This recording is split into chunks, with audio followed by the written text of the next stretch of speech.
It's 8 o'clock and we need to get going. We have people watching on the internet and we need to save some time for questions. So first of all, let me introduce Father Bill Miss Campbell, who will give the invocation.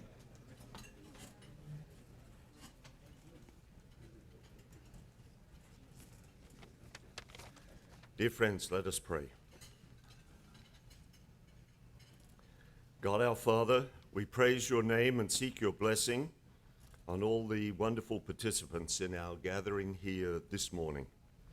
In a special way, give your blessing to the officers, the board members, and all the supporters of the Sycamore Trust. We give thanks for their impressive labors and pray for the success of their efforts on behalf of Notre Dame. We ask your blessing on the University of Notre Dame. May it live out fully its mission as a Catholic university operating from the heart of the Church. Guide all of its students, faculty, and staff. Help them to be faithful and courageous in standing strong for religious liberty, in respecting life at every stage, and in defending the weakest ones in our society. Be present in a special way with all the alumni who have gathered back on campus for this reunion weekend. Enliven their conversations, deepen their friendships, and give them safe travel when they return to their homes. Give your grace and guidance to each person here so that everyone may be ever more courageous and generous in living out our true vocations. Help us to respond boldly in our following of Christ and to be the women and men God calls us to be. Grant eternal life to all who have died recently. But we ask special prayers for a great Notre Dame man, Chuck Lennon, the longtime director of the Notre Dame Alumni Association and a loyal supporter of Sycamore's efforts to defend Notre Dame's Catholic mission. Grant consolation to his wonderful wife and family. And Lord, we ask your blessing on the food which through your bounty we share here at this breakfast. May it nourish us to serve you well. We pray all this through Christ our Lord. Amen.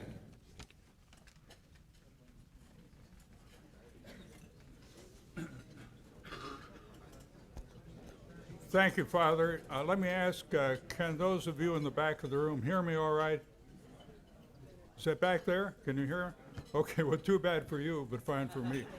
That's a penalty you pay for a free breakfast. Just go ahead eating, of course. Keep on doing what you're, as long as you, as I've said before, you see me standing here, you'll know nothing important is going on. So don't trouble yourself with anything there. I don't have any prepared remarks. I tried to write them out last year, and they were pretty bad. So I'm just going to rattle on. Justice Robert Jackson, one of the great advocates in the Supreme Court, told the story about his preparation for Supreme Court arguments. He said he always gave three arguments. One, the brilliant argument that he gave to his mirror before the actual argument, then the one he actually gave, and then the one afterwards that he wished he had given. And the difference here is that the one that I gave to myself in the mirror this morning was not really brilliant at all. So let me proceed. I'm glad that Father mentioned Chuck Lennon. He and his wife Joan were here last year. We had the opportunity to thank him for all that he had done for the university over these many years. He was really Mr. Alumni, a wonderful, generous person, a great Catholic.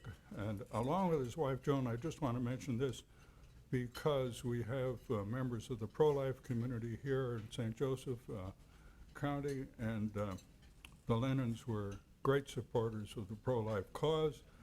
The Notre Dame Alumni Association has a program, an outreach to the alumni named for Chuck and Joan, and an award is given every year. And I looked and I saw nothing about that in the official publication. It may have been on my part an oversight, but in this company, I do want to pay special attention to that. For those of you who don't know me, I'm the chairman of Sycamore Trust. I have recently been elevated to that august position, I want you to know. And from now on, as a matter of protocol, well, Your Eminence or Your Excellency.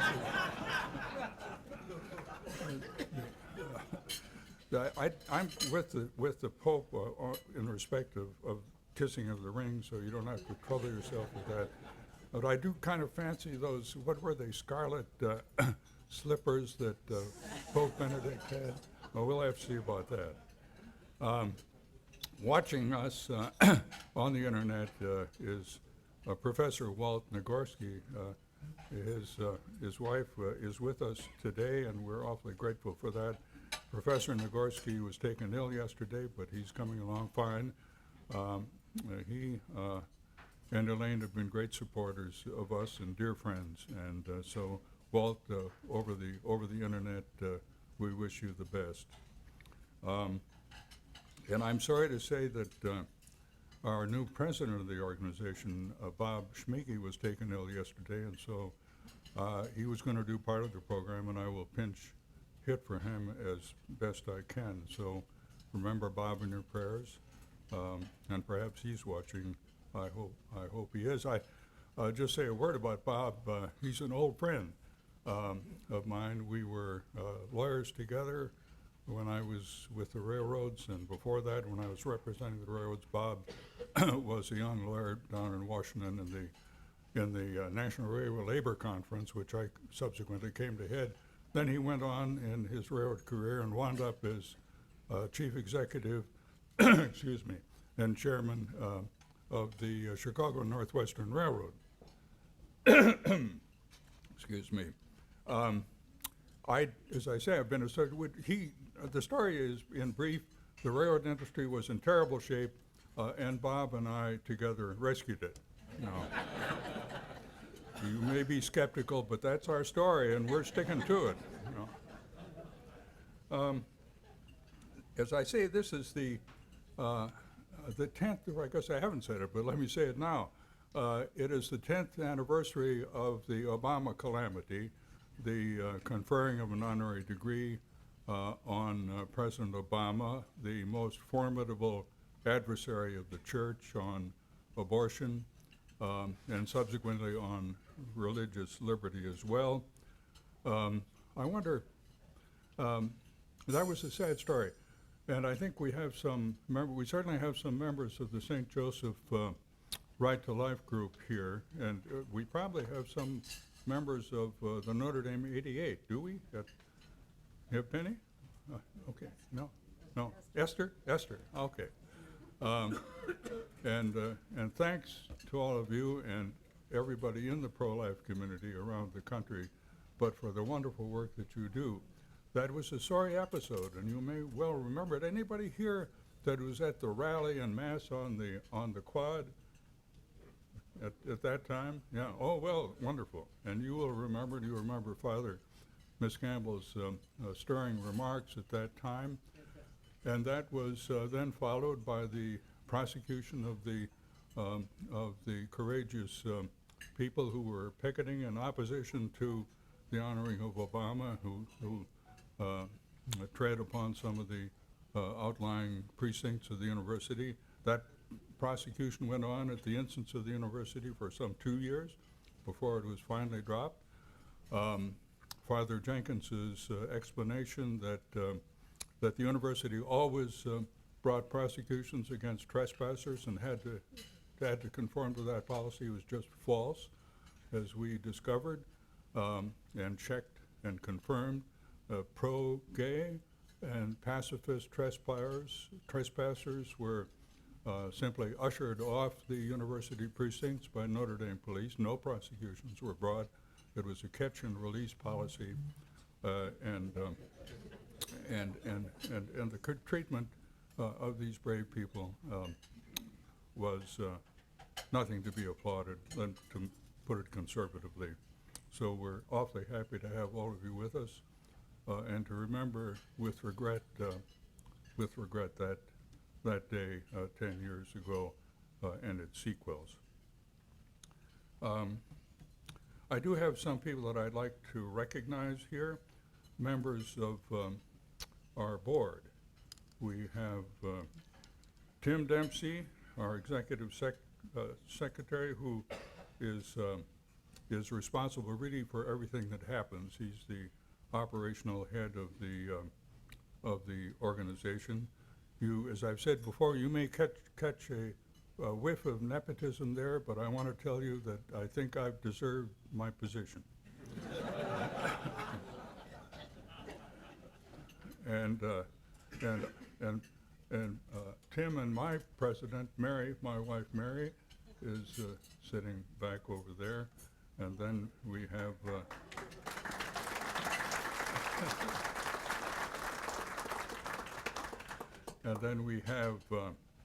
our treasurer, Lisa Scapoletti from Cape Cod, who's with us.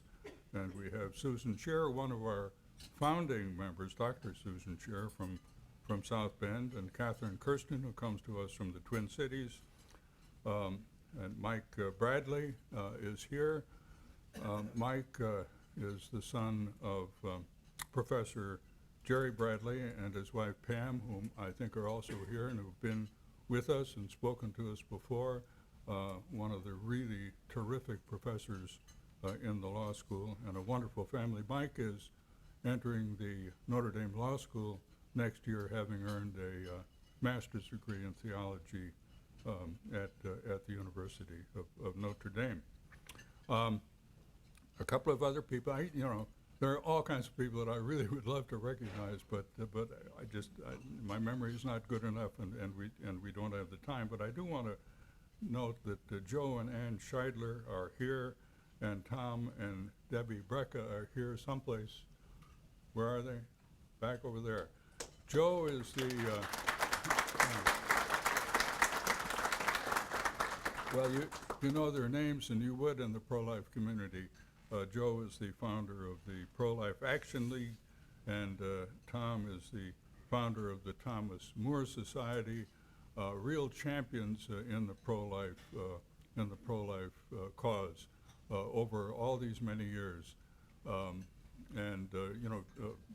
probably do remember that Tom was Joe's and his organization's attorney in one of the most important Supreme Court cases in many decades in the pro-life cause.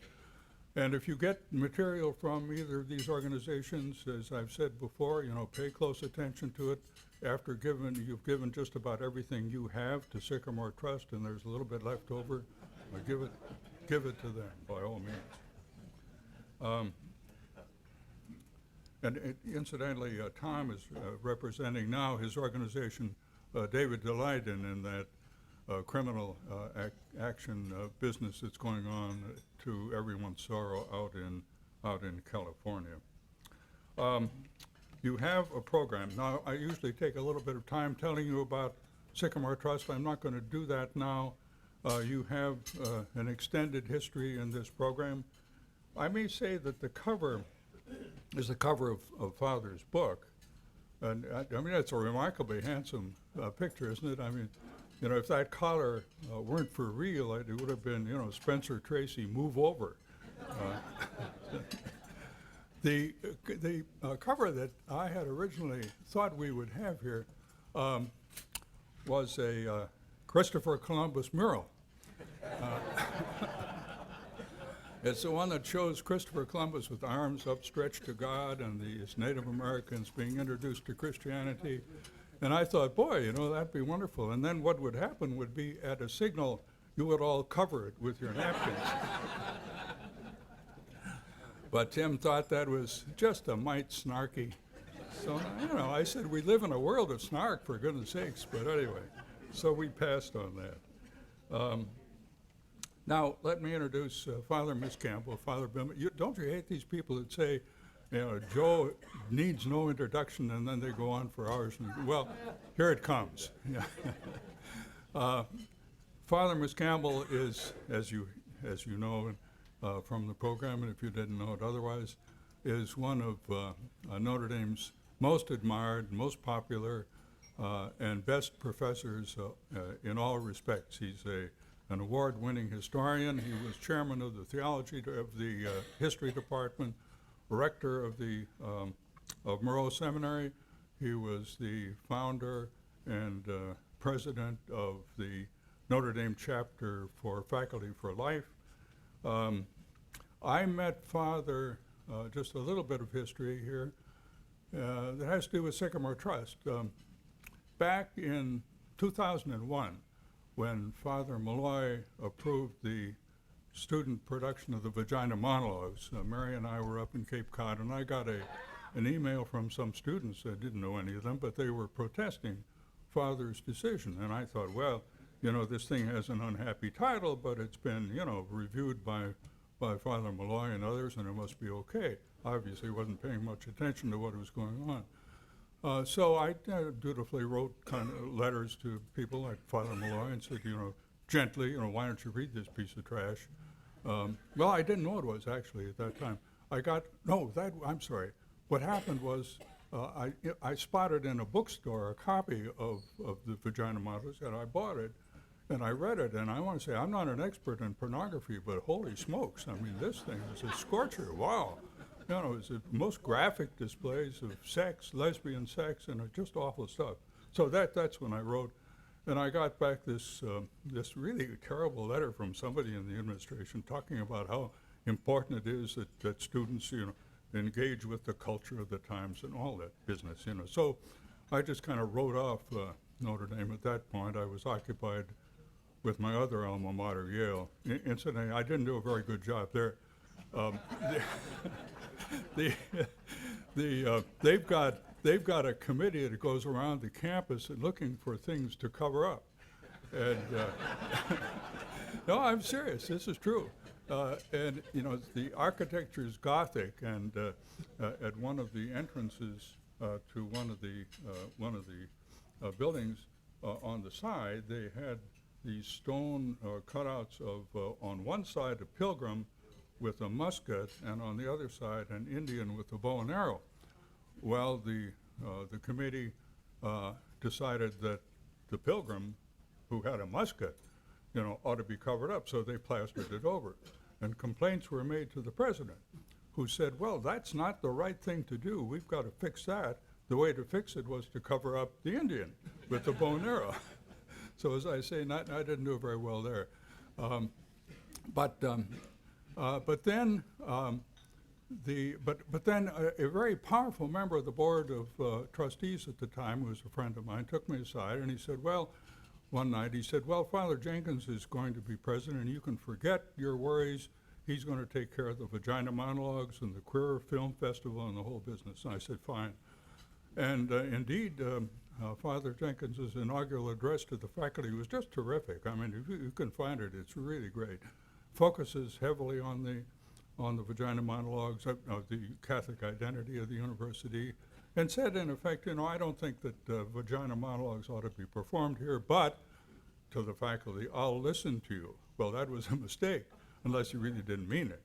But he did, and the faculty protested, and he backed off, and so the Vagina Monologues was approved, and then there was some considerable uproar by alumni, and including by faculty. And faculty members wrote open letters to the Observer, and Father Miscamble's was one, and I read them, and I said, well, let me talk to one of these people, and I picked out Father Miscamble because of, you know, his common name. And and I want to tell you that he was the most gracious, but my first impression was, hey, you know, what's with this phony British accent? But then,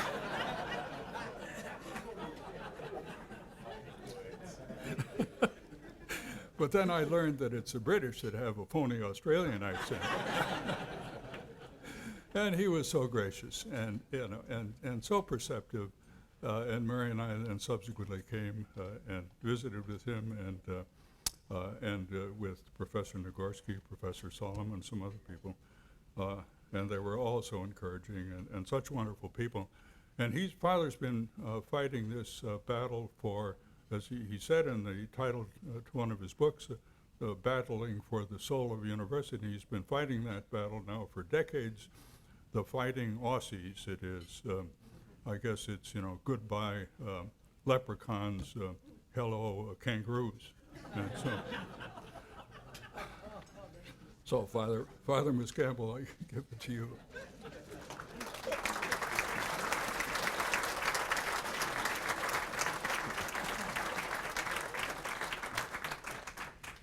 Thought we may have had to get the hook out there for a moment. I'm very grateful for the opportunity to speak with you this morning. It's the feast of St. Justin Martyr, and it's also the eve of the celebration of the Ascension of the Lord, except for those of you who celebrated it last Thursday, and there may be some in the room. A little confusion on that these days. But in the gospel reading for tomorrow, Jesus commissions his disciples to baptize in his name, reminding them that he is always present through his Holy Spirit. And we are called to be his witnesses in the world, and may we live up to that calling in our words and deeds. I want to thank Bill for inviting me here, and also to thank each one of you. It's great to look out over this full room for being present on this Saturday morning. It's a bit of an early start. Perhaps some of you spent a little time in the hospitality tents last night. I thank also those who have joined us online, especially those out on the West Coast. I want to pay a tribute to Bill Dempsey and all of his colleagues in the Sycamore Trust. As Bill mentioned, a number of them here today. This group does more to promote serious discussion of Notre Dame than any other body.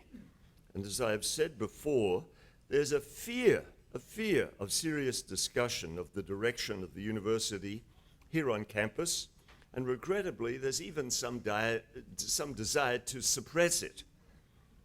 We must not bend to the rather sad instinct of the university's administration, which only wishes to facilitate distribution of a controlled message from the well-oiled university public relations machine.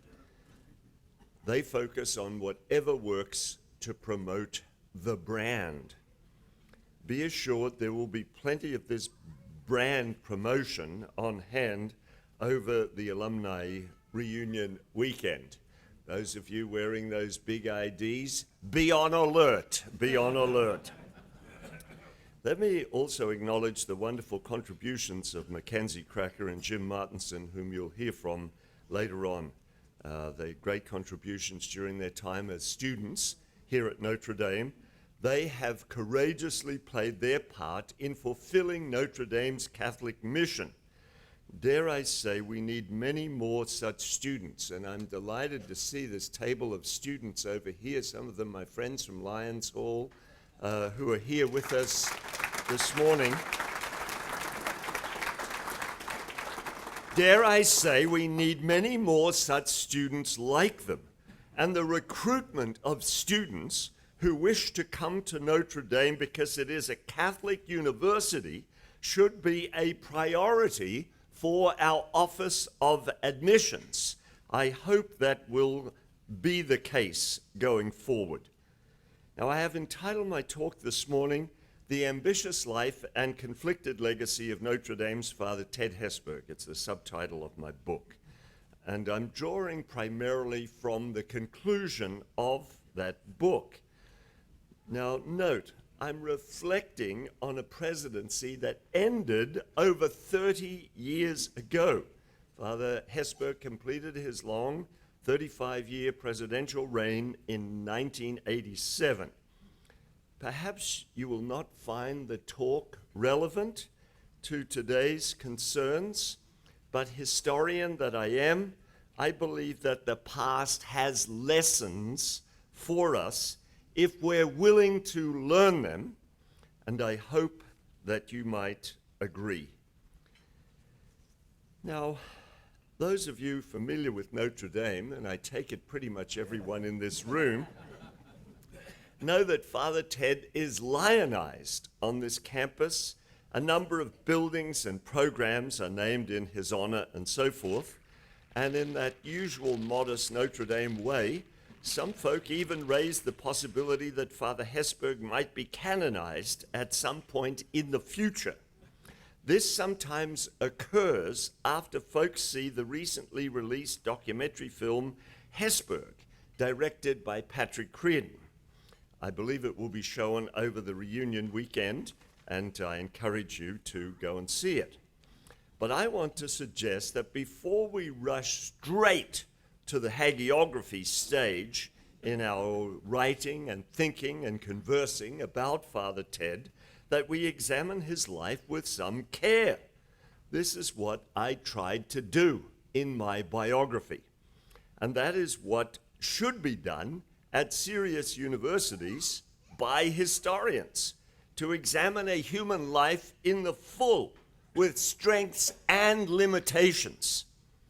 If you want an exercise in hagiography, go and see the film.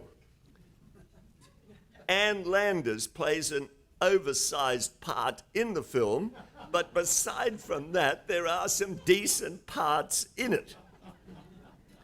But if you're prepared to wrestle with a complex life, then I ask you to look at my book, which, let me add, is for sale. Peggy is here, both here and at the bookstore, and I'll be glad to sign your copy afterwards. Those who think of Notre Dame as a mere brand to be promoted and protected may not be enthusiastic about the book, but those who understand what a real Catholic university is will welcome it. They understand we are engaged in the pursuit of truth here, at least as best we can. Now, following his ordination in June of 1943, Father Hesburgh stopped by the east door of Sacred Heart Church and read the dedication above it. Everyone know it? God, country, Notre Dame.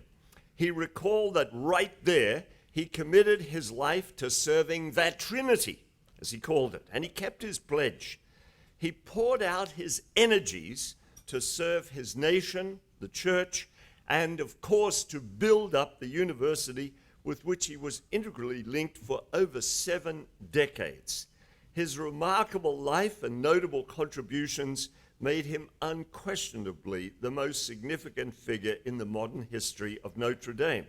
And I tried to examine his life and contributions and to assess his legacy with care and with a recognition of the larger context in which he operated. Father Hesburgh possessed a powerful belief that he was meant to lead Notre Dame to greatness as a Catholic university. He was blessed with endless self-confidence and a zealous energy, which he utilized effectively in performing his leadership role. He had that special charismatic quality that drew others to him to share his vision. And I dare say many of you in this room were attracted to him. His pragmatism and ability to seize opportunities equipped him well to lead his university in a time of change and expansive growth. He was a man of action, able to make decisions. Now, such personal attributes allowed him to accomplish much. Who can doubt it? He believed that he personally could make a difference wherever he applied his talents and energies. He also possessed a strong compulsion to break free of the restraints of those whom he judged might thwart his ambitions. His desire for greater independence, both from his religious order and from the institutional church, certainly shaped how he led the university. Please keep that in mind. Ironically, however, while distancing himself from the order and the church, He developed a virtual dependence upon the regard and esteem of the liberal establishment in America. This partially concealed but very real craving imposed fetters of a different sort upon him. He personified in some ways the push for assimilation and for acceptance in America, just as notably as did his near contemporary JFK. By the way, they were born 4 days apart. His membership in the upper echelons of American society came to mean a great deal to him. The desire to be part of the elite circles of power and influence colored how he led Notre Dame, as well as the causes that he pursued. He especially sought the regard of the higher education elite for his university and for his leadership of it. Now, this criticism of mine of Father Ted, or I would say it's more just of an observation, has certainly upset Ken Woodward in a critical review of my book, but I assure you the criticism or observation is well grounded. The desire of Father Ted to be included and to be part of, he became a respected part of this establishment, I believe came with a cost, as will be evident to anyone who is willing to read my book. Might it even be said of him that perhaps he did too much kneeling before the world, to borrow words from the aging Jacques Maritain. Hesburgh's contributions as priest, as public servant, as university president, all overlapped and impacted upon one another. Yet I tried in the conclusion to my book to separate out the strands of these roles and to evaluate his contribution. I deal with Father Ted's contribution as a priest and his contributions in the church first, then to his remarkable public service, and if you want to get a sense of that, you'll have to read my book.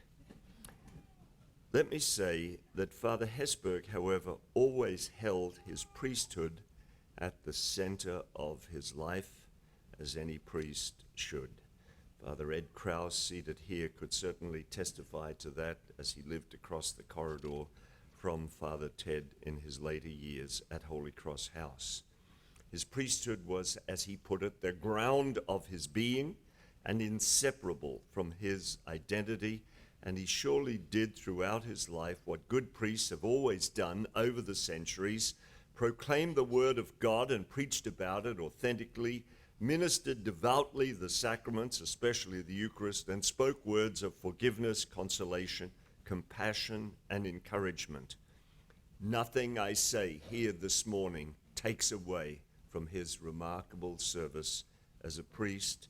He spoke with genuine care to individuals in all kinds of difficulties and proved a steadying force for many on their earthly journeys, and perhaps he helped some of you on your journey. I suspect so.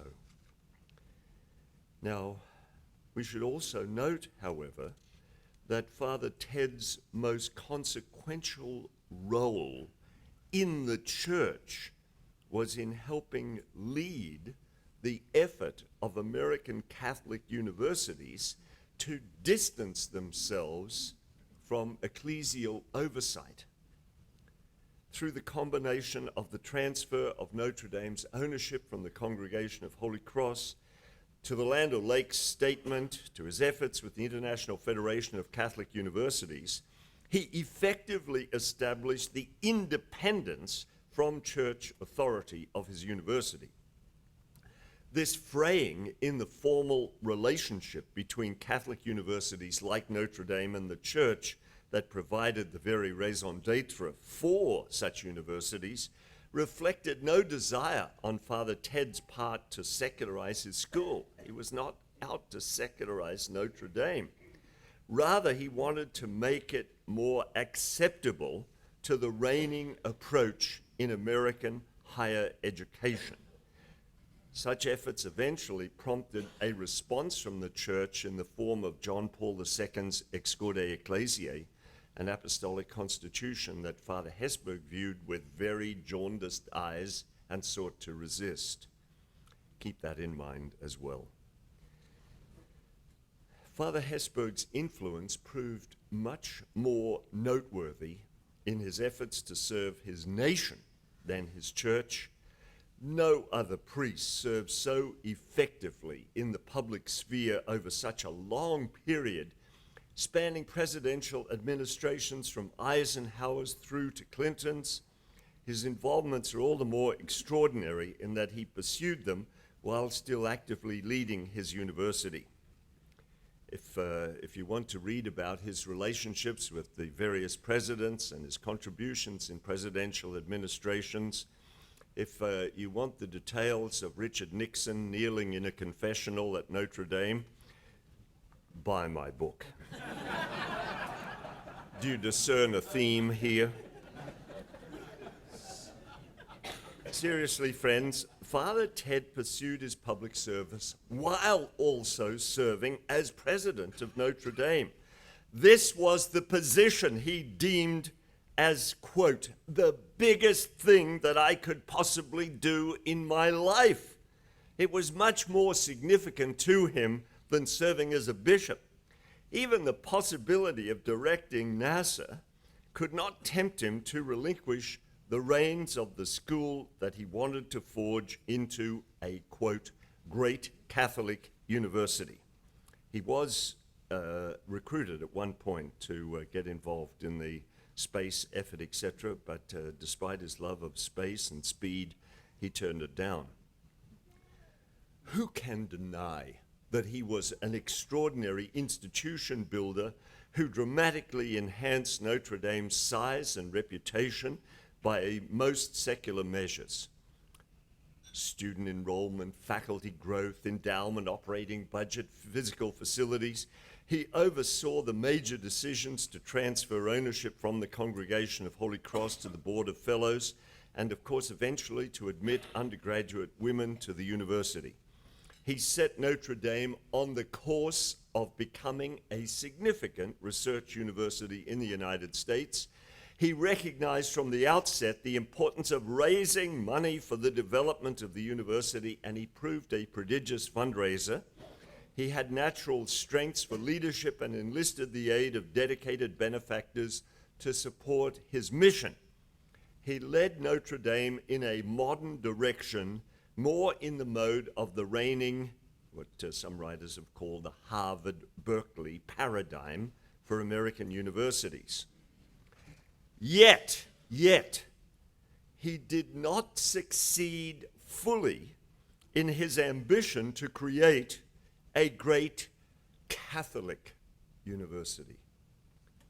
His initial plan, outlined in the early to mid-1950s, was clear and admirable.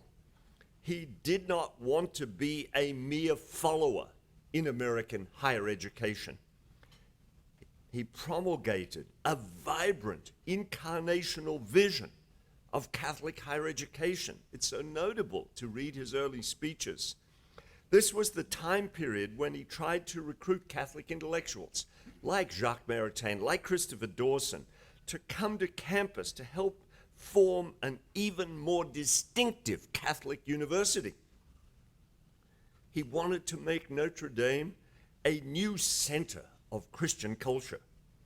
He dreamed of sparking a Catholic intellectual revival that would redeem the time. But shaken by the harsh criticism of Monsignor John Tracy Ellis and other critics of Catholic higher education, who were all complaining about the supposed mediocrity of Catholic higher ed, Hesburgh lost confidence in the possibilities of the Catholic intellectual tradition. He gave up on working for a distinctive institution in its academic heart. He played his part in overthrowing the old neo-scholastic synthesis, which I know at least Bill Dempsey experienced. That's a joke on his age. without having a distinctly Catholic approach to replace it. Instead, Father Ted settled for making his university more modern and more in accord with the secular American model.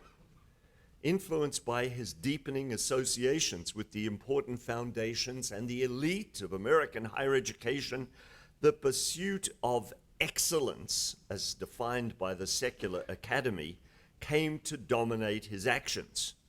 Of course, Father Hesburgh continued to talk of building a great Catholic university throughout his presidency, but he largely failed both to fashion and implement a viable model for it.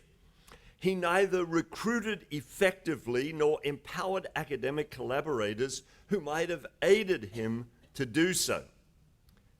Sad to say, Father Hesburgh never achieved his grand goal because he never developed the appropriate means to secure that good end.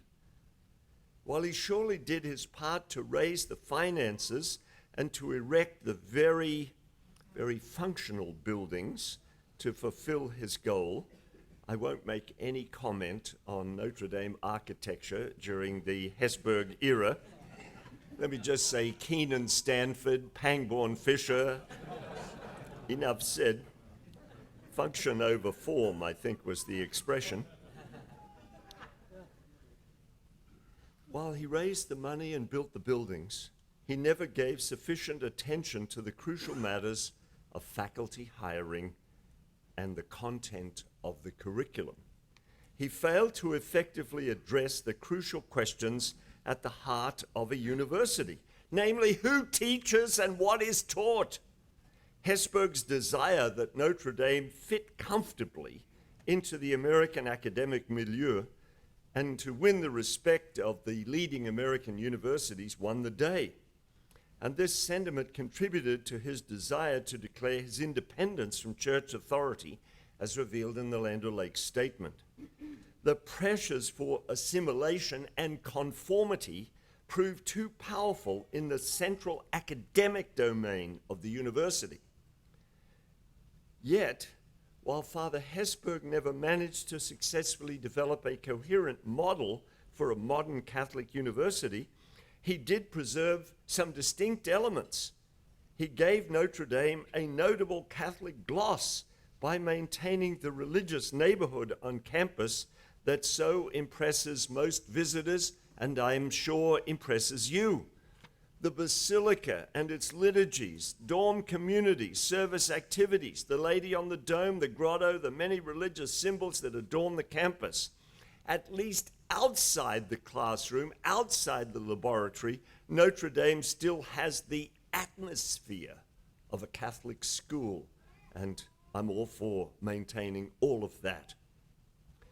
But over the 3 decades since Father Hesburgh left the presidency of Notre Dame, discussions and debates have ensued about the Catholic mission and identity of the university.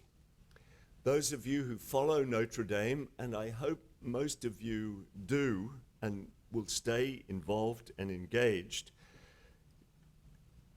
you follow not only our campus, but the broader debates in Catholic higher education and higher education generally. You all know that the legacy of the past is a contested one. Was the price paid for enhanced academic prestige worth it? Is Notre Dame an instance of an institution that gained much in the world, but lost much of its soul in the process? Certainly the debates at Notre Dame over its Catholicity during the Malloy and Jenkins administrations reveal that these questions are live ones. How the Hesburgh legacy is viewed has clear implications for how the present and future are to be navigated. This brings to mind the much quoted observation from William Faulkner that, quote, "The past is indeed never dead, it is not even past." How Father Hesburgh will ultimately be regarded lies partly in the hands of those who follow him. If Notre Dame's present and future is one of continuing secularization, then elements of the course that Father Hesburgh charted surely must be deemed as flawed, at least by those who hold that the legitimate destiny of this place will be fulfilled only when it is a great Catholic university. I'm grateful for your patience. Please permit a further comment on a matter that Bill touched on. The recent decision of the university administration to cover up murals depicting Christopher Columbus and his encounter with the New World has surprised many observers. They appreciate that the narrative thrust of the murals is a celebration of the gospel's arrival in the Americas. Make sure you get by the main building today and take a glance at the murals. It may be your last chance. The effort to cover the murals involves a scapegoating of Columbus and reflects an unwillingness to recognize the complexities and the messiness of history. It is really embarrassing for many people in the university community. How can this decision be explained? On one level, it is but another example of the political correctness that abounds on university campuses where the culture of offense predominates these days.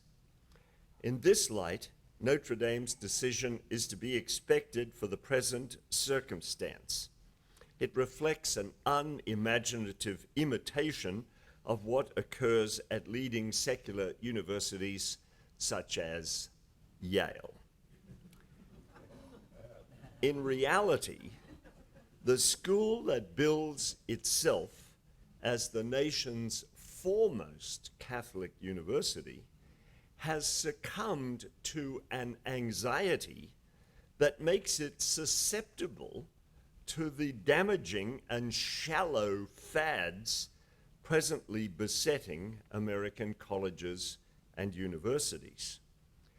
It lies in the desire to win the regard of the secular academic establishment, in a willingness just to work in light of their criteria rather than those unique to a Catholic university.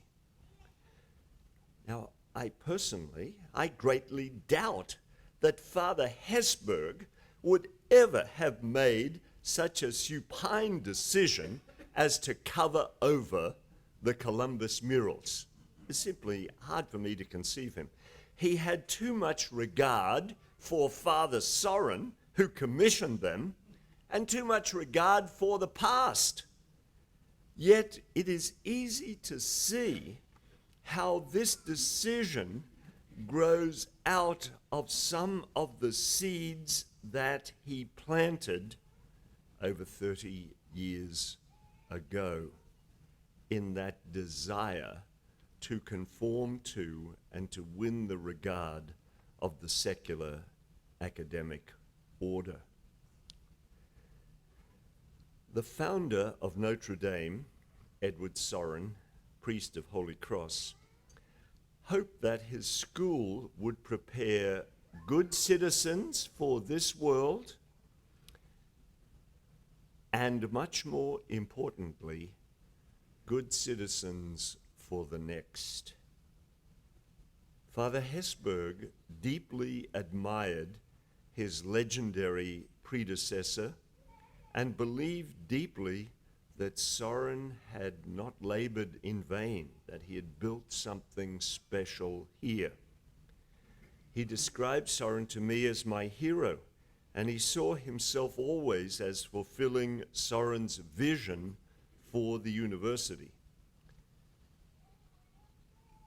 He went to his own death, Father Hesburgh, confident that the Lord would judge kindly his efforts. How the heavenly judgment should be rendered is not within our purview, but I want to put to you, dear friends, this morning, that the details provided in my book suggest that the verdict of history is a somewhat mixed one.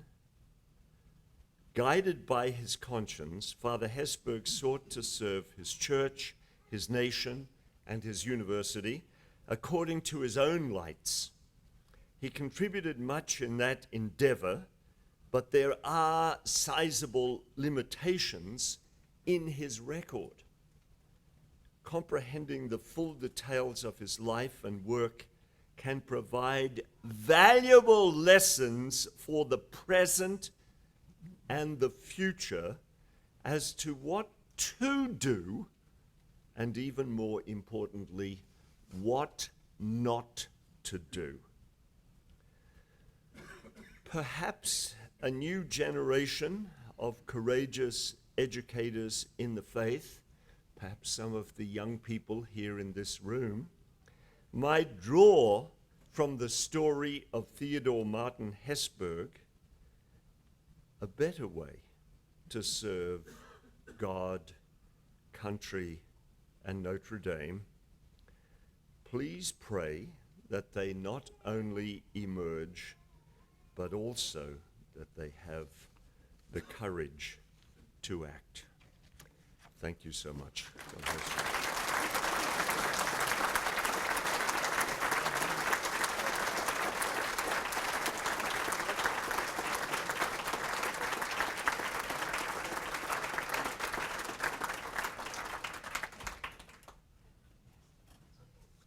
Well, thank you so much, Father. As the last remaining link to the Soren administration, I can tell you that he would have approved. A couple of odds and ends here that neglected on the internet.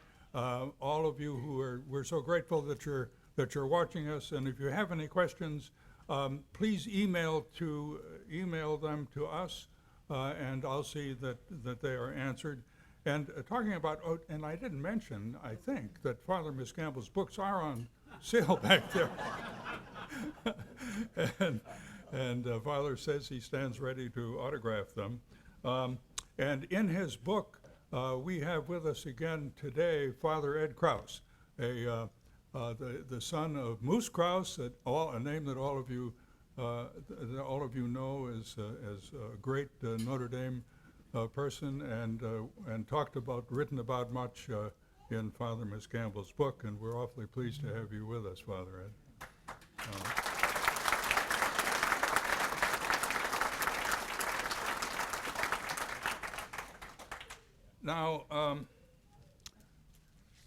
So now it falls to me what Bob Schmidt was going to do to introduce our student awardees. Every year we honor students who are representative of many at this university who have done much to improve, strengthen the Catholic identity of the university. I did that, really, one really good thing that the university has done is to maintain at least a target for admitting between 80 and 85% of Catholic students. Now, of course, they're nominal. They're nominal Catholics. I mean, they're check-the-box Catholics, and as with Catholics all over the country, many are dedicated and many are just kind of formal. But nevertheless, that's a very high percentage, and in consequence, I'm convinced that Notre Dame has the highest proportion of Catholic students of any university in the country, and I think that includes, from what I've seen, the Catholic University of Notre Dame, and that's enormously important to the culture of this university. It's really essential. It really is, and so the students that we honor each year are crucially important, and we want to tell them so. And so our first awardee is Mackenzie Craker. Let me say, if you look at our program, Molly is not short for Mackenzie.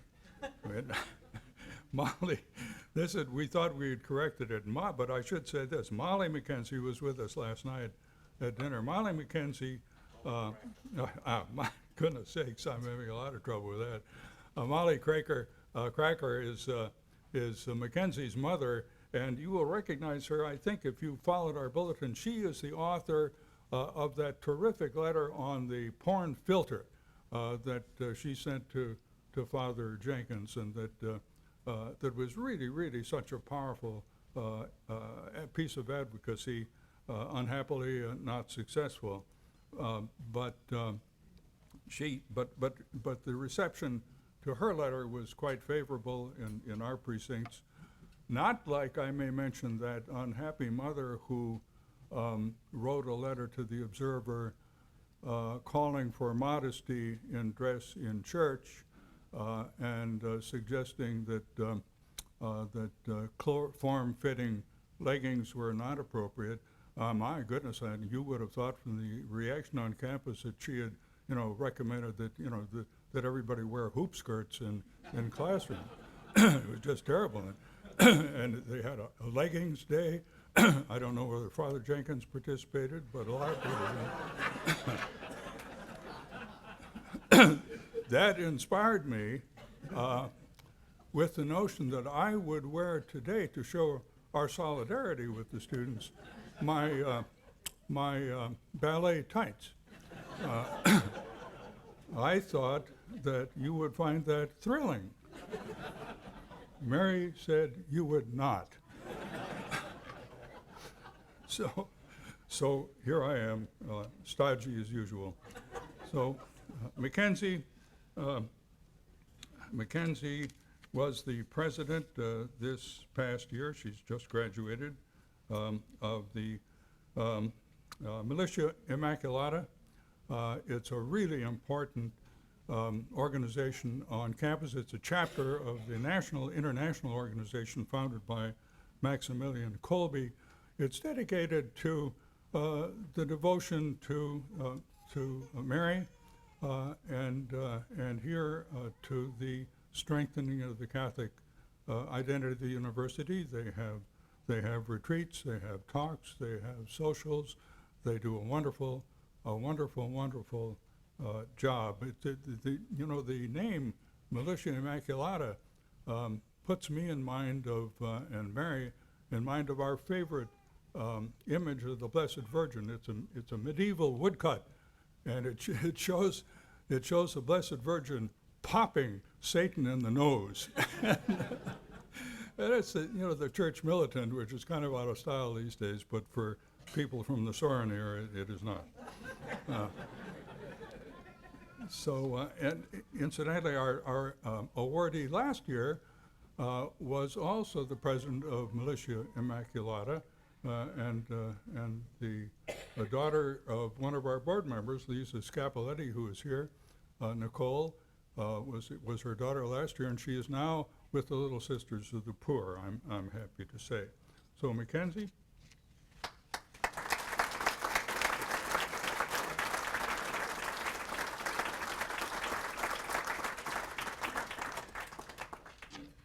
Hello, is this loud enough? Can everyone hear me in the back?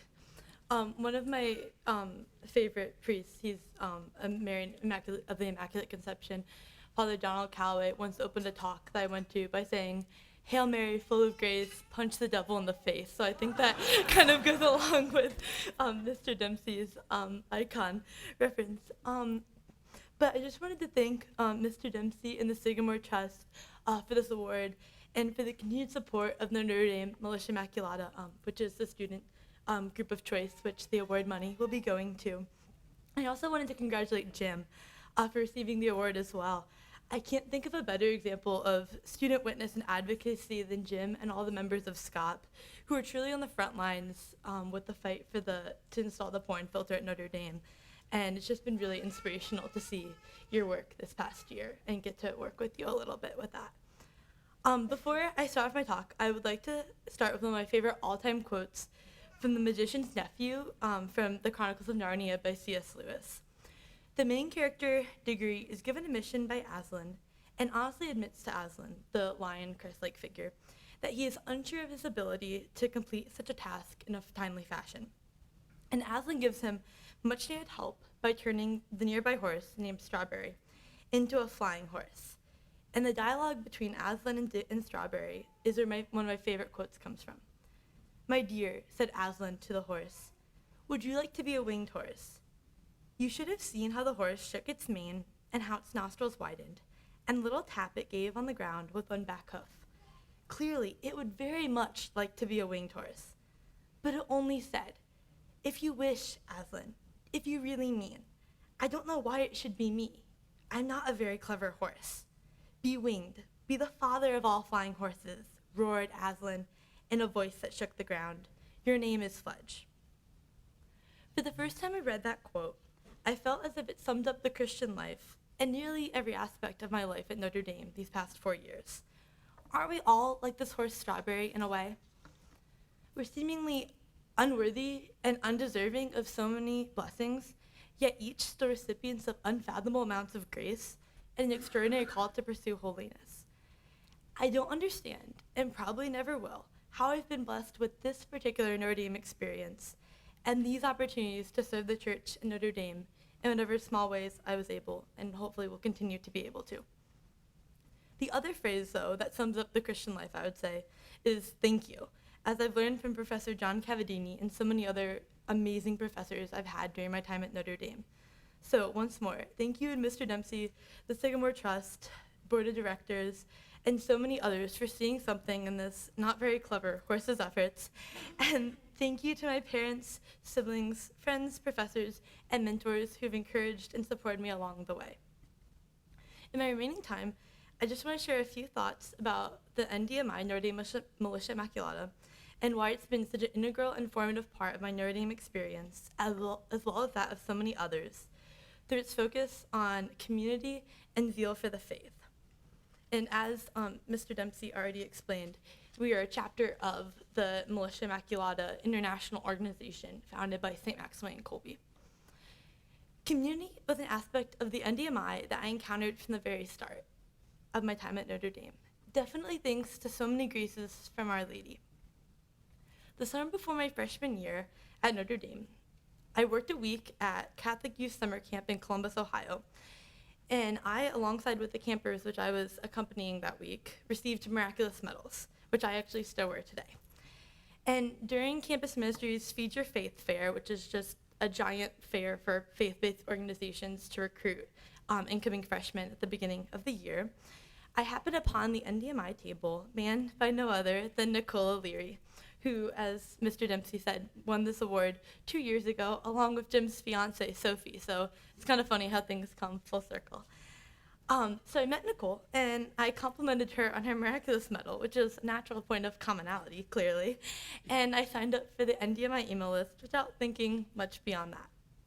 Little did I know that not only had Mr. Dempsey told my mom in an email correspondence that I should meet Nicole, but she even lived on my same floor in McGlynn Hall, which is where I lived for all 4 years.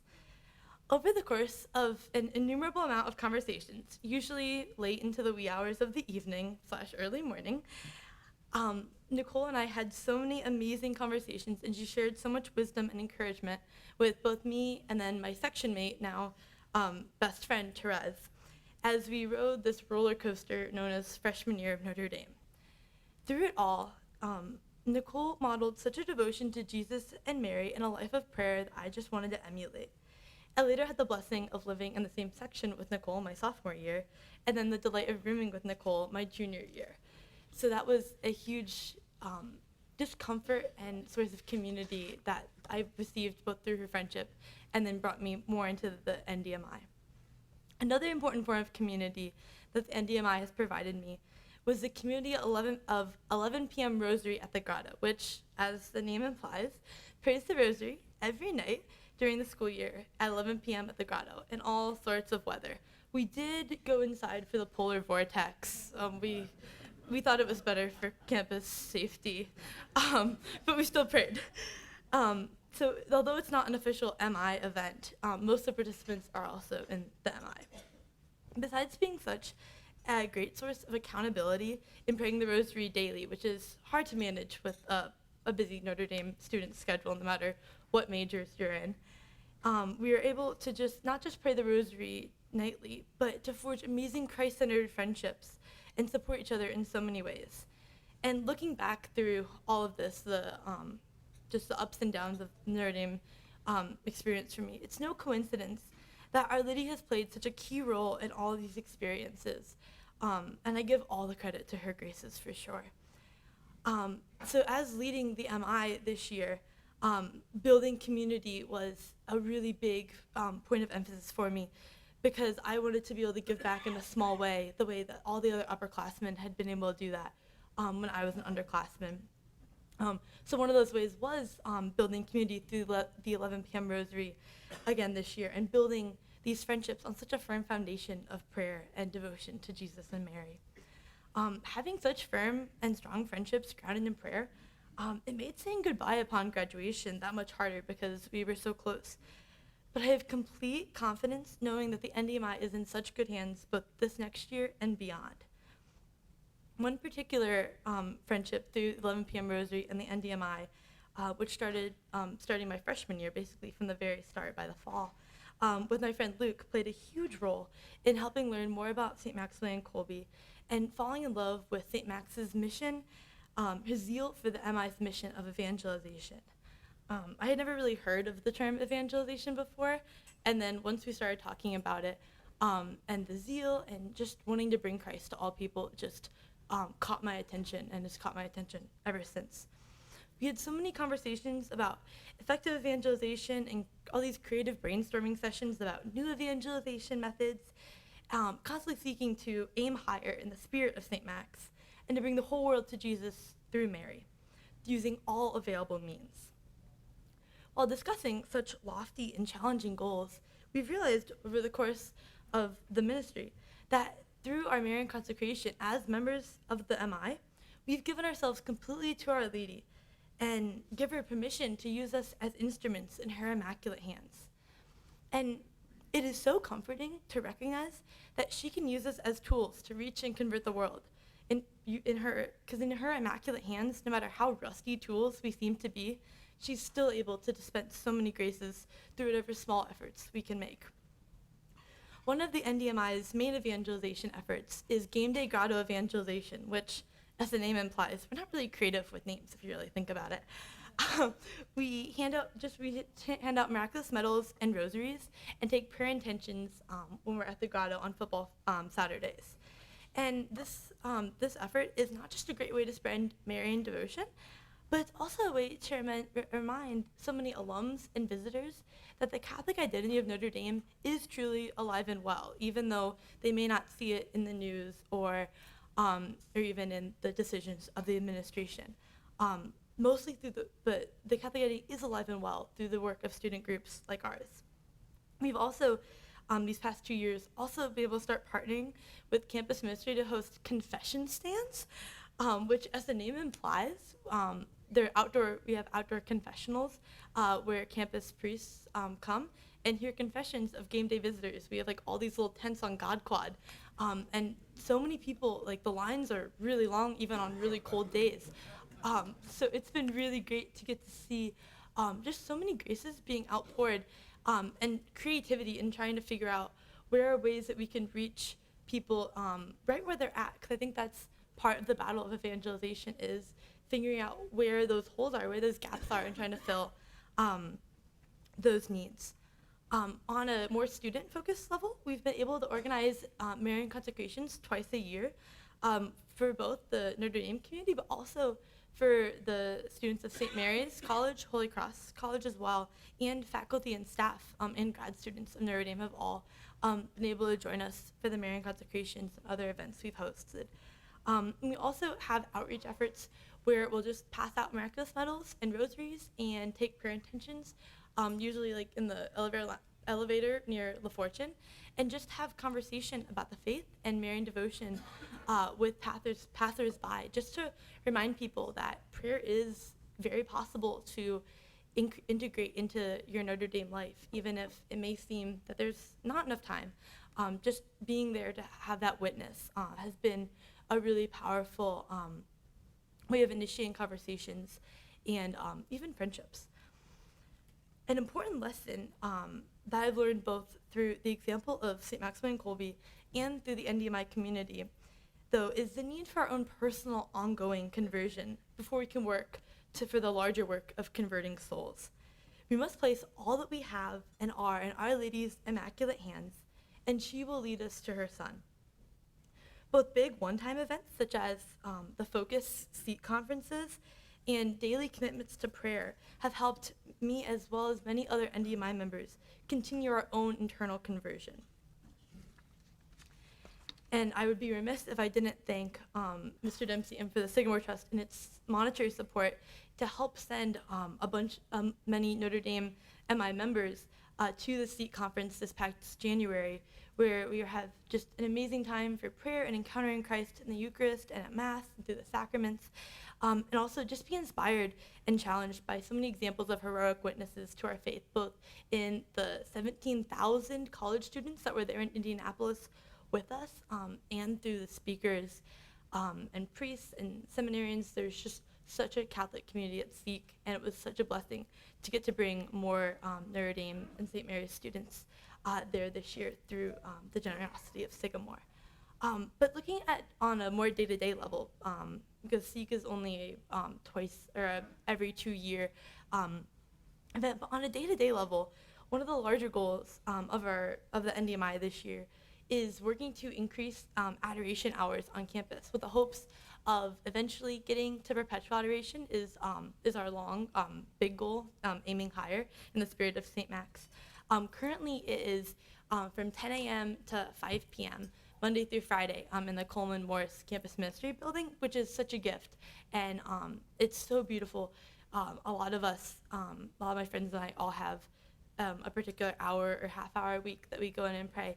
And it's just amazing to see the number of my friends from NDMI there praying together. I would say we're probably a big amount of the signups. But we want to expand this. We want to make the Eucharist more available, have more hours of Eucharistic exposition, more hours of adoration, so that faculty, staff, and students have more encounters with Christ, have that ability for prayer.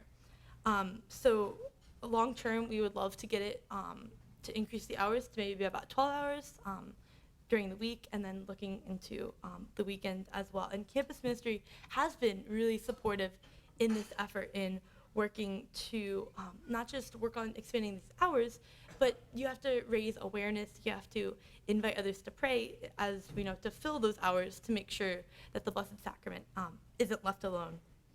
So we continue to entrust this project as well as all the other projects of the MI, both this past year and looking forward.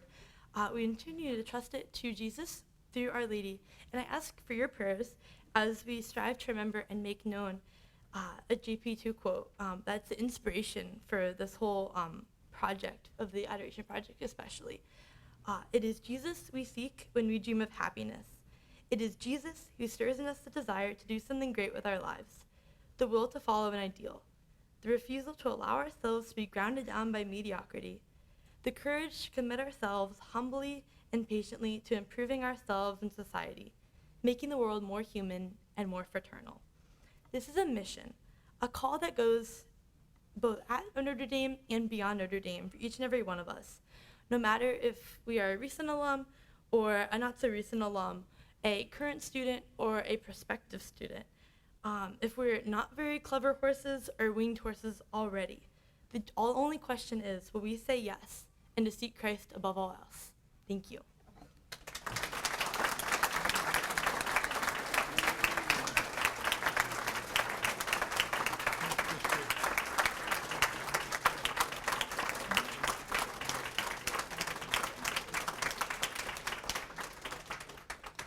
Thank you, Mackenzie. I have Mackenzie and Jim will have checks from Sycamore to donate to the organization of their choice, which we can guess which they are.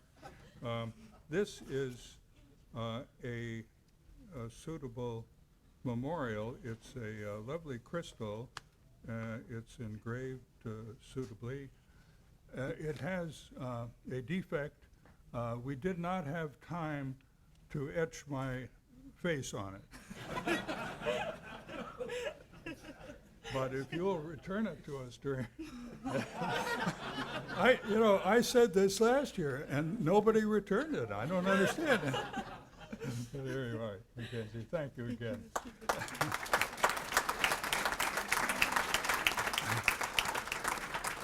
Mackenzie and Jim are reasons why one can really have hope in Notre Dame. It's one of the reasons that, along with a diminished but still wonderful group of Catholic faculty and non-Catholic faculty who are supportive of the mission, Notre Dame is still, despite its problems, I think the most Catholic of the major Catholic universities.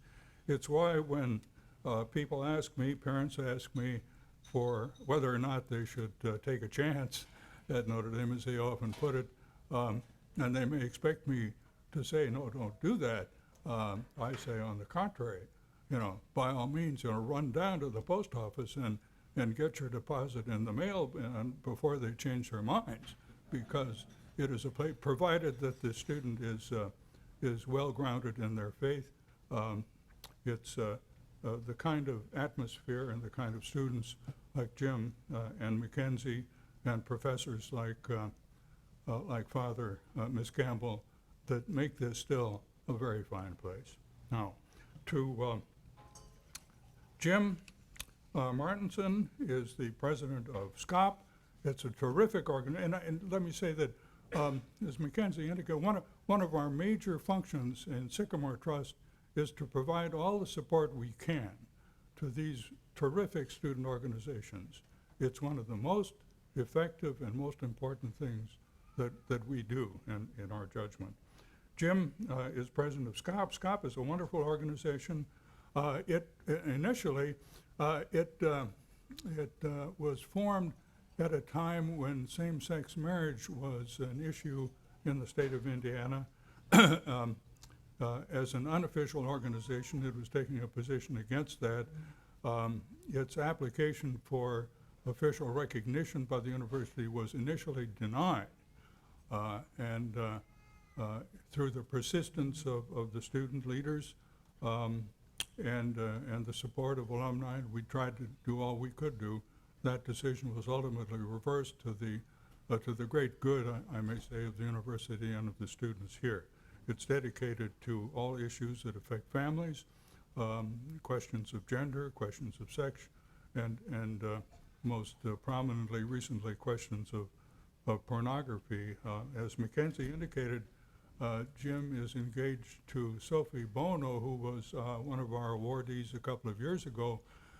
Our principal reason for giving him this award was that we did not want him to enter marriage at a disadvantage.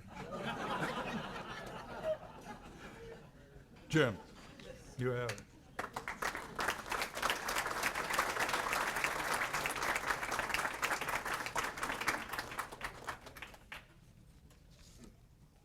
I want to start off by thanking Bill Dempsey and the Sycamore Trust Board for selecting Mackenzie and myself for the Student Award. I've known and admired the Sycamore Trust for several years now, and they've been a huge help to me in several different ways, from phone calls and email exchanges with Bill to providing my club with a base of alumni support for petitions, fundraising, and letter mailing. I've only completed 4 years of an undergraduate education, and I have no real-world experience, which makes me the least qualified person in this room to speak with any authority. But as a student, I can provide you with a story of my experience at Notre Dame and how my love for Our Lady's University and for all the students here motivated me and so many of my friends and colleagues to start a nationwide movement to filter pornography on the campus Wi-Fi.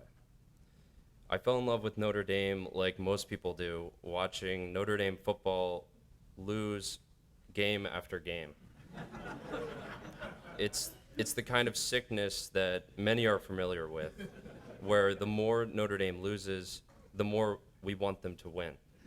The sickness got worse after watching Rudy and New Rockney All-American, and after my 3 older siblings all came here, I thought it would only make sense that I would do the same. When it came time for me to make the decision about college, I realized Notre Dame was just as sound in academics as it should have been on the football field. So I came to Notre Dame. On top of the classes I took and the friends I made, I wanted to do something to promote marriage and family here at Notre Dame. The perfect fit for this goal was Students for Child-Oriented Policy. The student organization has focused on changing the culture at Notre Dame by promoting marriage, family, and integrity for the past 6 years. And Michael, Bradley, and Tiernan Kane are both here, and they're the co-founders. The club was initially denied recognition, as Bill said, by the university for promoting traditional marriage. So we were well aware of the administration's stance on what we value. Thanks to the friendship and assistance and guidance from Dr. Daniel Mark, the former chair of the U.S. Commission on International Religious Freedom, and Dr. Philip Munoz, the head of the Constitutional Studies and Tocqueville Institute, it became very clear to me that as a Notre Dame student, I have a unique opportunity to advocate for some serious issues and get involved in the culture wars. And one of the most important battles I found is against the rampant industry of pornography. On campus, I've met several people who have struggled with an addiction to this pervasive drug. Pornography harms users' ability to form healthy relationships, and it hardens women by fostering a culture of exploitation and violence. But while it's no secret that many students consume pornography, what most people don't acknowledge is that many students want to stop. Knowing how ubiquitous and damaging pornography is, several students and I decided to fight this problem. We knew Notre Dame had a policy prohibiting students from using campus Wi-Fi to access pornography. This accords with both the Catechism of the Catholic Church and also the USCCB's declaration that pornography is morally offensive. But unlike other Catholic universities, Notre Dame does not enforce its own policy. This is not just a Catholic issue. Major companies like McDonald's, Subway, and even Starbucks have implemented Wi-Fi filters. Nevertheless, Notre Dame has ignored not only the example of other Catholic institutions in filtering Wi-Fi, including Holy Cross, but also its own community. Several other students and I wrote a petition requesting a filter. The petition garnered 2,400 signatures from students, faculty, staff, and friends of Notre Dame. A third-party petition received over 12,500. To further encourage the university to enforce its own policies, we wrote a letter to the school newspaper signed by 81 male students. A supportive letter signed by 68 Notre Dame women soon followed. The letters went viral. Nightline, ABC, The Daily Beast, National Review, and other news organizations turned our efforts into a national conversation. Our inboxes were flooded with emails from students throughout the United States who wanted to take similar action at their universities.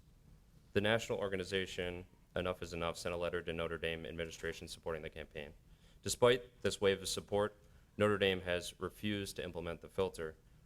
I actually have a funny kind of tangent story here, but Father Jenkins has been aware of what we have been doing since Sean Evans, SIGOP's previous president, sent him a letter requesting that the filter be implemented last year. The first time I spoke with Father Jenkins about the filter was actually during yoga. And I received an email that said, Coach Brian Kelly and President Jenkins will be joining the O'Neill guys for a special yoga and yogurt event. Naturally, I thought the email was a joke, but I signed up anyway in the off chance that this was a real thing. Sure enough, the following Monday, I found myself with 20 sweaty O'Neill guys and Brian Kelly and Father Jenkins on the mats in the Rock doing Warrior One. After Jenkins started up a conversation with me, I realized that the only way I could make this situation more awkward was to talk to him about pornography.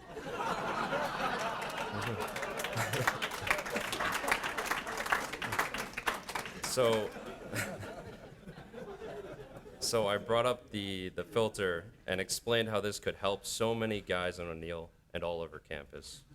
He was very receptive and told us to keep up the campus conversation.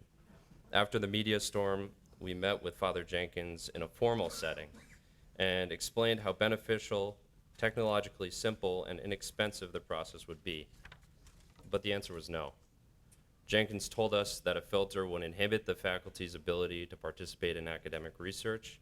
He told us that it could be a constraint on freedom and that it is not the university's role to force moral behavior on students.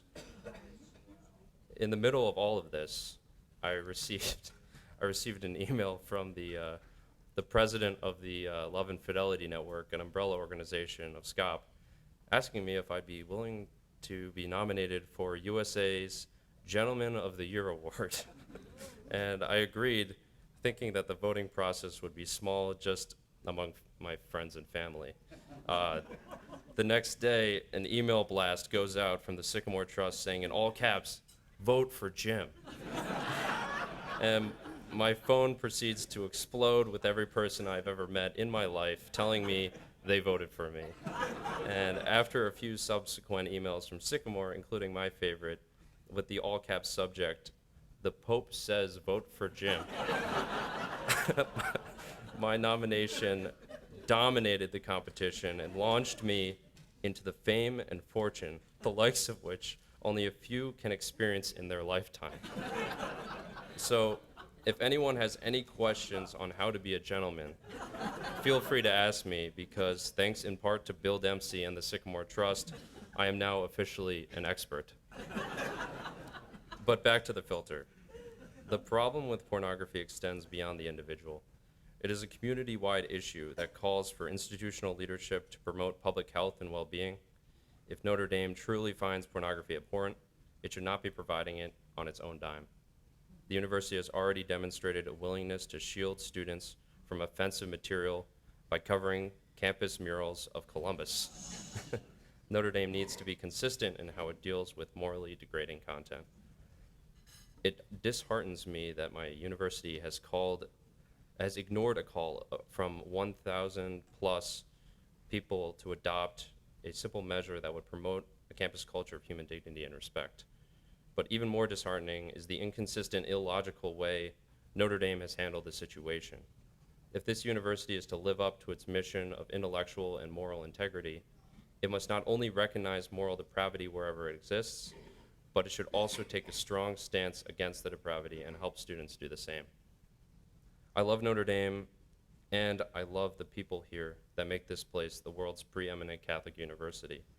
I will forever be in debt to this place for finding me the most amazing woman in the world, who I'll be marrying in November. The decision was easy, given the fact that she was the editor-in-chief of the Irish Rover and prior recipient of the Sycamore Trust Student Award. But I'm humbled and honored to receive that same award. Thank you for all the good work you commit yourselves to every day, and may we never give up this noble fight. Our university, our church, and our world need it, and we'll be all the better for it. Thank you.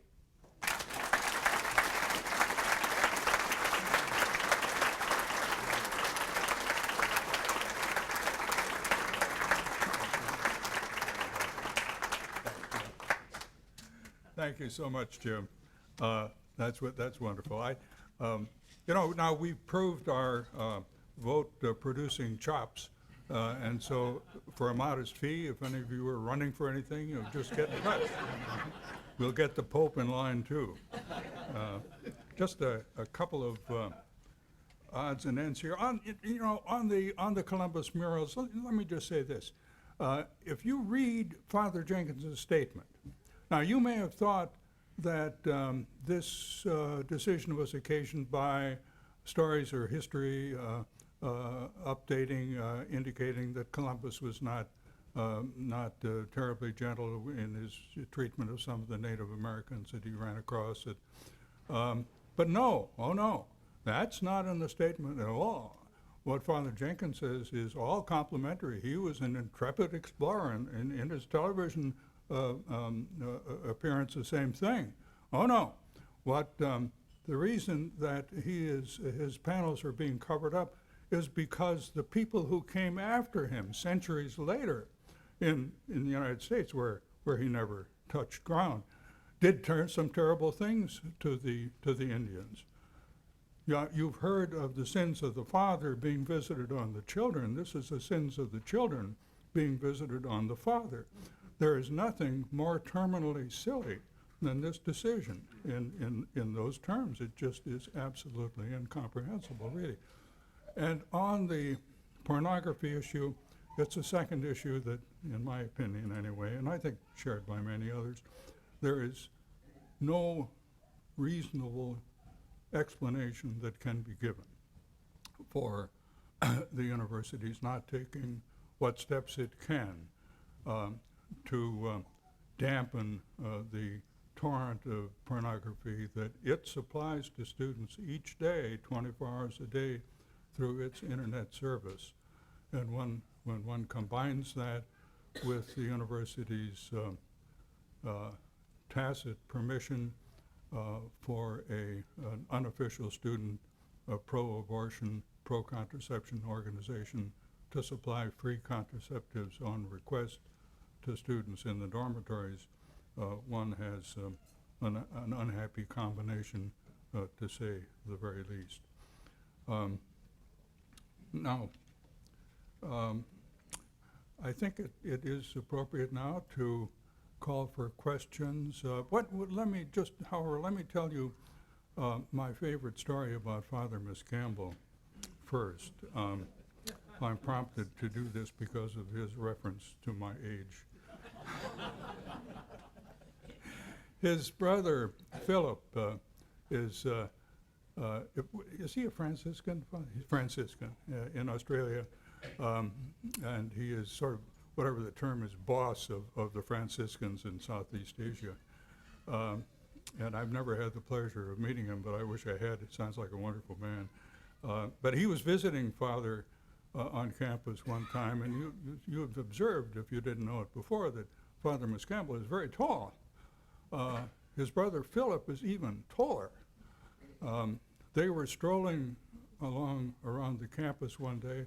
They approached Corby Hall, and they went up the stairs, and there an elderly priest was sitting, watching the passing crowd, and he took their measure, so to speak, and snorted, "Ah, I knew that they would send us the runt of the litter."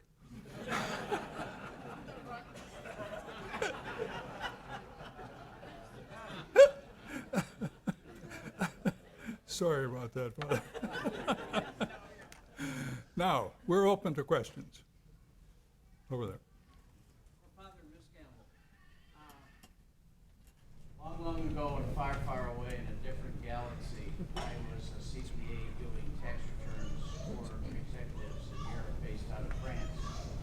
This was right after John Paul was elected Pope, and then 30 days later we lost him.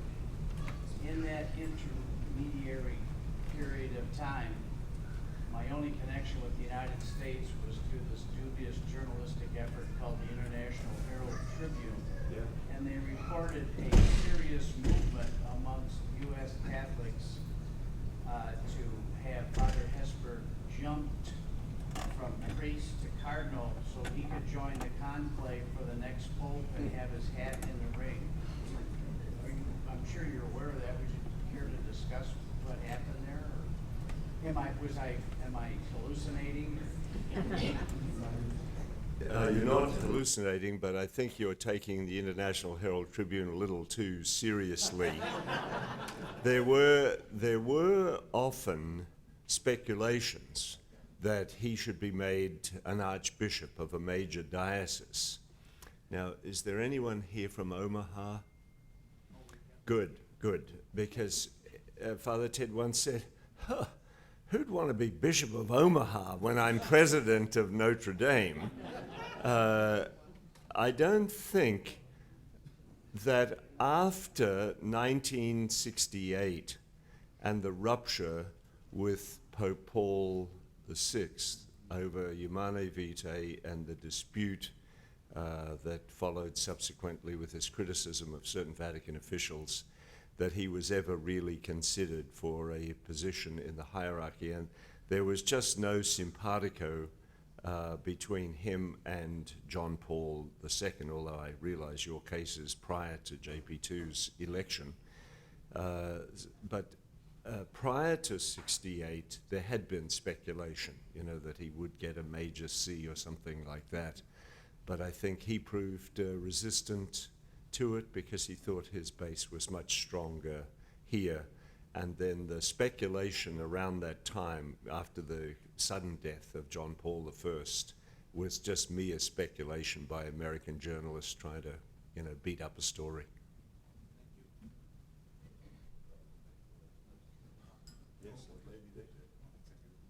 One of the things that I have heard someone say regarding the murals is if you use today's values to judge yesterday's actions, you will destroy history. And if you destroy history, you destroy your society. And that seems to be the path that we're going on. Does anybody have any solution to this or any comments on that?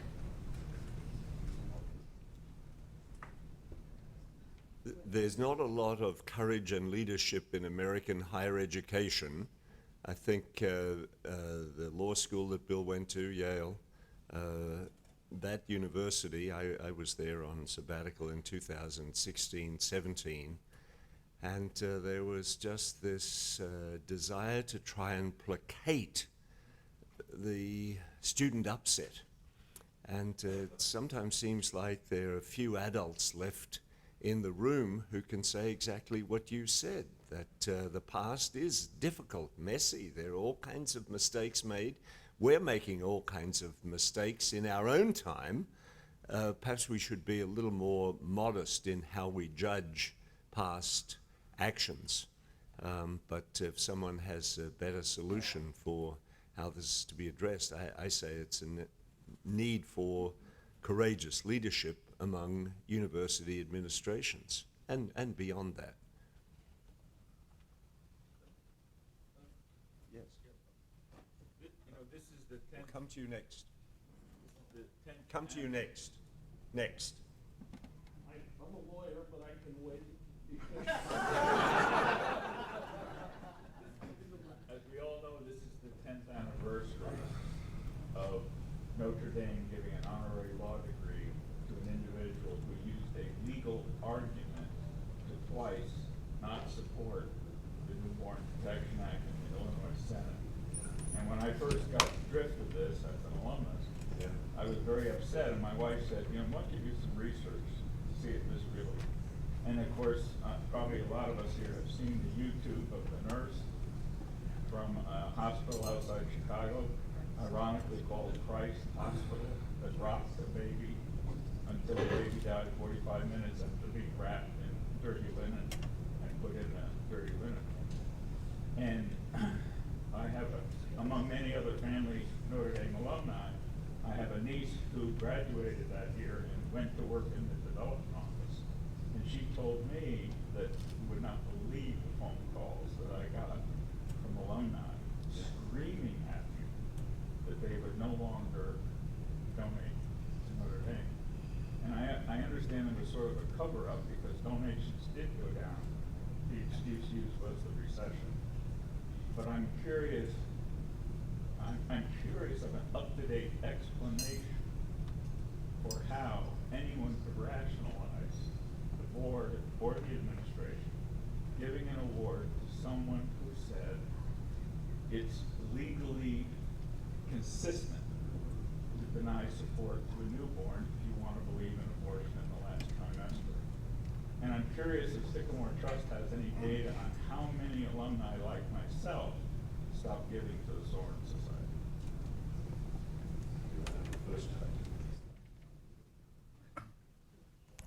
Well, no, we don't have any data on that. I personally have heard from a number of people who have stopped donating to Soren. Let me say that this about that. Often people suggest to us that we should go on a campaign in effect to stop alumni from contributing to the university.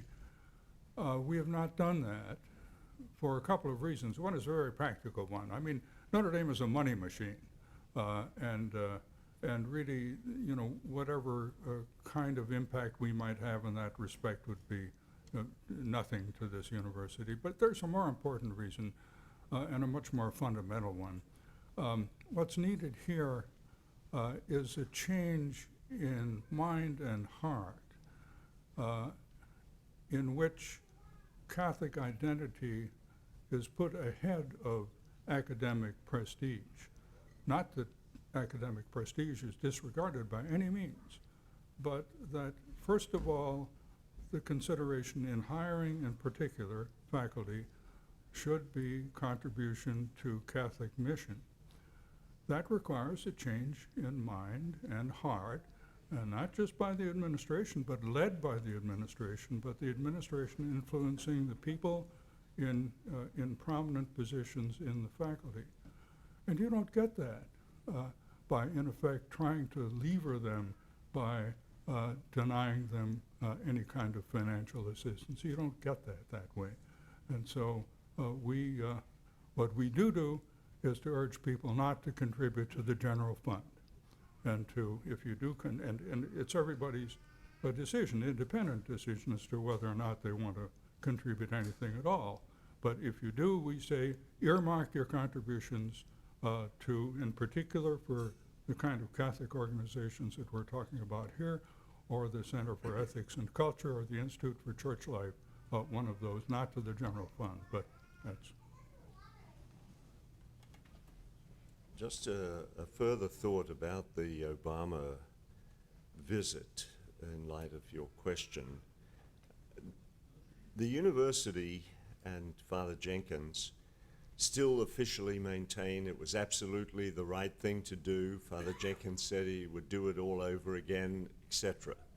But I think they were shaken by the extent of alumni opposition expressed in refusal to give to the university. That is the language that is understood, but while that I think was effective in that first and second year, folks quickly settled back into the pattern of giving, and I wouldn't say it's had any particular long-term impact, sadly. What evidence do you have that it shook them? There was certainly some evidence. Father Jenkins had never gone to the March for Life before. He started trying to demonstrate some sort of pro-life credentials. So I concede to you they might seem symbolic and somewhat marginal. I'm saying in the first couple of years. By the way, he has maintained that. He still goes every year. But after the sort of, I'd say it was sort of a year or two that you could sense there was sort of a cautiousness. I think they realized that things had just accommodated back to normal. And so you have things like, Biden getting the late Hari Medal and things of that sort, which pretty much indicate that they think they can get away with just about anything. Yes, our friend in the back there. Bill O'Connor, class of 1974. And then I sent all 4 of my kids to Purdue to avoid bankruptcy court. But 2 quick points. I get in these utterly useless arguments about President Trump.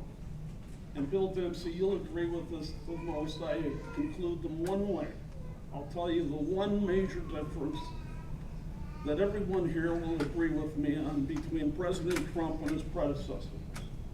I don't get any more calls for my end-of-life counseling. You remember that program? Say it again, Sport, so everyone can get you. Plan your death. Say it again. I don't get any more calls from my end-of-life counselor. You know the program they had with Obama? They were gonna contact you every 5 years and come and plan your death? You think I'm making it up? Just one other point, and I think you recognize this. We're about to embark on the second civil war in this country, the war between the states, between the pro-life states and the pro-abortion states. And it's not about slavery, it's about 63 million that never got the chance to be slaves. And Roe versus Wade, if it's overturned, so what? It'll be a mere policy statement during the last 46 years with all this useless dialogue. The science and technology of killing is advanced relentlessly. So that's what we face, and I invite your response.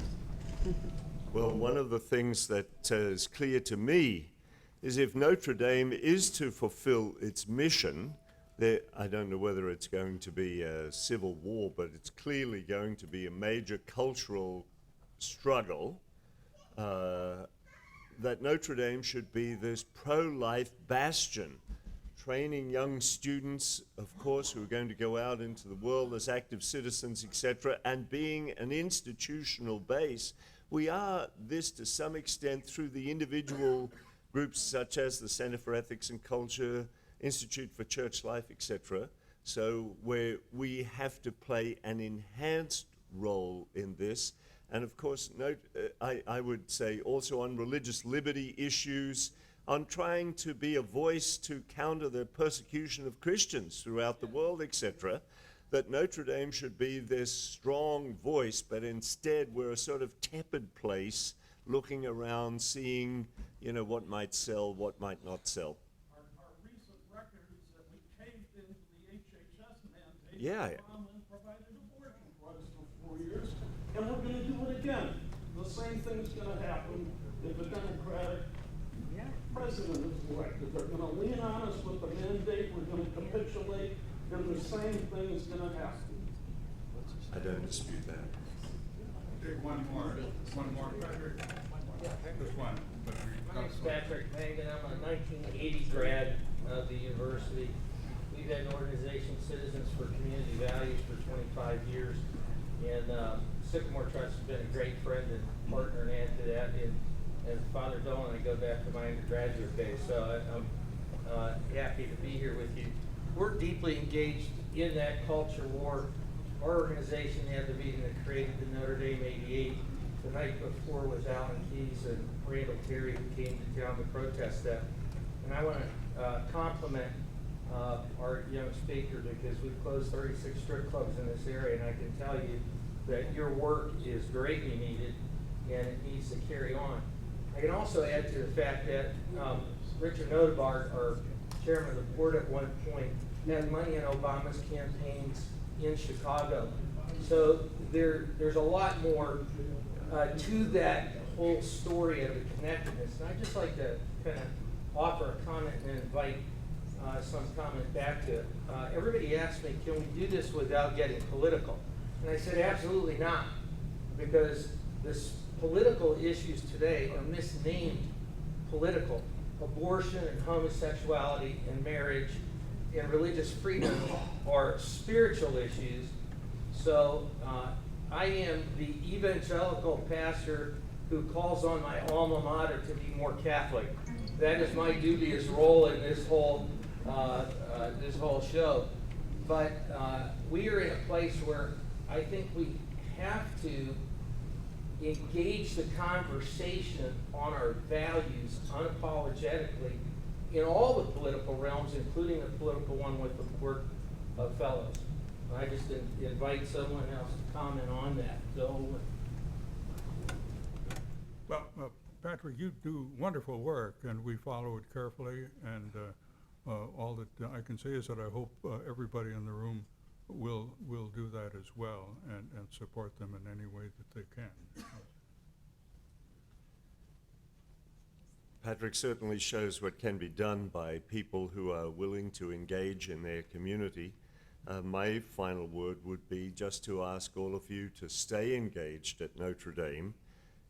It might seem, I understand, it might seem like it's a sort of a tough course, but just hearing what these two wonderful recent grads said gives us a sense that the kinds of folks who take full advantage of what Notre Dame can still offer produces folks who are going to have a real impact in society, just as you folks have had. And while the odds sometimes might seem against us, we're filled with a kind of Christian hope. And I'm not sure that the sort of level of leadership that will come from the order, from the Holy Cross Order in the next stage is ready to engage in the sort of tough fight that Patrick indicates is necessary, but let's hope and pray that young CSCs emerge who will join with lay folk on this campus. There are some terrific faculty here. Some days, 15 years ago, I wouldn't have thought that we would have some of the amazing younger faculty that we do have. So it's a battle for the heart and soul of Notre Dame, but it is still a battle. We're not defeated, and hopefully Our Lady will guide us forward. Thank you.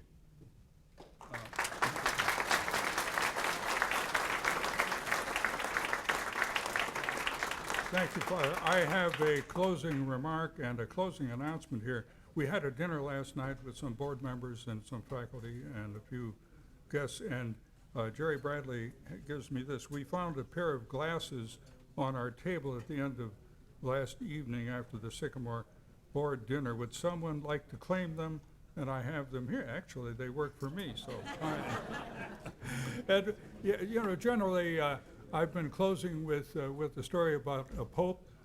So let me do that this way. I'm going to borrow it from Tim's. It has something to do with kind of intemperate admiration of a pope, and you can just fill in your name. It's a story of a pope who was much loved, apparently, by everyone, and but he fell ill, gravely ill, and he needed a heart transplant, and there was no heart available, and he was on his deathbed. But he appeared on the balcony, and the big mob out there in St. Peter's Square, and he told them what his problem was, and all of a sudden the cry went up, "Take my heart, Pope!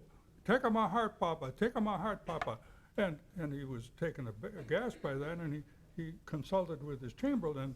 He said, "Well, what should I do?" And the chamberlain said, "I can't take some." And the chamberlain said, "Well, you're so important to the church, and if someone is willing to give you his heart, you really need to take it. It's your duty to do that." But he said, "How would I choose anybody?" And the chamberlain said, "Well, take this feather and wing it out there, and the person upon whom it alights, his or her heart you will take." So he told the crowd that, and he threw the feather out there, and the cry did not cease, but it was added this: "Take my heart, take my heart." Listen, thanks so much for coming, and God bless you all, and go Aussies.